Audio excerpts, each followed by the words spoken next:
آج کی عورت عورت بن کر جینا چاہتی ہے مگر ماں بن کر نہیں جینا چاہتی۔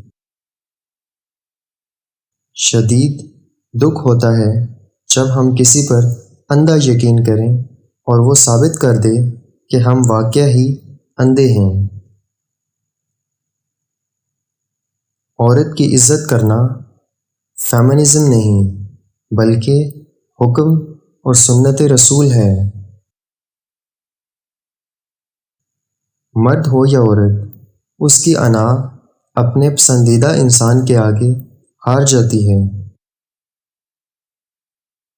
کمزور سے کمزور عورت بھی اس وقت دنیا کی مضبوط اور طاقتور عورت بن جاتی ہے جب اسے ایک عزت دار مرد نصیب ہوتا ہے، کیونکہ عورت کو طاقتور نہیں بلکہ عزت دار مرد کی ضرورت ہوتی ہے۔ زندگی کے اکثر مقامات پر میں نے یہ جانا، زندگی میں پیسہ ہی سب کچھ نہیں ہوتا۔